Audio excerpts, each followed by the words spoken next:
सप्तशृंगी गडावर सकाळपासूनच पहाटे 5 वाजल्यापासून भाविकांनी दर्शनासाठी एकच गर्दी केली होती। या अनुषंगानं दर्शनासाठी भाविकांची अचानकपणे गर्दी उसळल्यानं पोलीस प्रशासन आणि ट्रस्ट यांची एकच तारांबळ उडाल्यानं डीवायएसपी किरण कुमार सूर्यवंशी कळवण यांनी त्वरित पोलीस बंदोबस्त लावून बाऱ्यांचं योग्य ते नियोजन केलं असून अफवांवर विश्वास न ठेवण्याचं त्यांनी आवाहन केलं।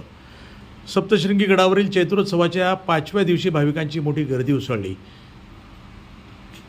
दुपारी एकच मोठी गर्दी झाल्यानं गर्दी नियंत्रणाबाहेर गेली होती। मात्र प्रशासन सतर्क होऊन पाटील चौक, दवाखाना, पोलीस चौकी पॉईंट ठिकठिकाणी पोलीस बंदोबस्त तैनात करून गर्दीवर नियंत्रण मिळवलं।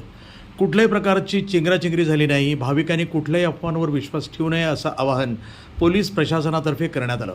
भाविक व्यवस्थितरित्या दर्शनासाठी जात आहेत। सकाळपासून पोलिसांनी आपला बंदोबस्त कडक ठेवल्यामुळं गर्दीवर नियंत्रण मिळवण्यामध्ये यश आलं। यावेळी पोलीस निरीक्षक खगेंद्र टेभेकर, अभोणा वनी, पोलीस स्टेशनचे पोलीस निरीक्षक, उपनिरीक्षक, ट्रस्टचे व्यवस्थापक सुदर्शन दहातोंडे, कार्यकारी अधिकारी भगवान नेरकर, जनसंपर्क अधिकारी भिकन वाबळे, कार्यालयीन अधीक्षक प्रकाश जोशी, आपत्ती व्यवस्थापनाचे पथक प्रमुख संकेत नेवकर, मंगेश केदारे, महाराष्ट्र सुरक्षा बल कर्मचारी, ट्रस्टचे कर्मचारी, ग्रामपंचायत ग्रामसेवक संजय देवरे, ग्रामपंचायत उपसरपंच संदीप बेनके, सदस्य राजेश गवळी, व्यापारी संघटनेचे अध्यक्ष अजय दुबे, सामाजिक कार्यकर्ते विवेक बेनके, शांताराम गवळी आदींनी मदतीसाठी धाव घेतली आणि गर्दी नियंत्रणात आणली। भाविकांचा सुखरूप दर्शन करत आहेत।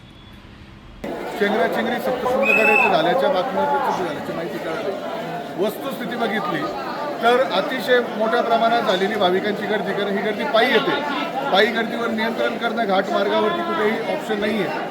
पायी पालखीतनं दिंडीतनं भाविक येत असतात आणि भाविक गावात दाखल झाल्यानंतर जी बॅरिगेटिंग हलक्या स्वरूपात बांधलेली होती गर्दी येईपर्यंत, ती बॅरिगेटिंगच्या बांधलेल्या दोऱ्या निसटल्या आणि त्या निसटल्यामुळे भाविकांची रेलिंगची तिथे गर्दी झाली। कुठलीही चेंगराचेंगरी झालेली नाही आहे। स्थानिक ग्रामस्थ इथे आहे, सुरक्षा आहे, पोलीस प्रशासन आहे।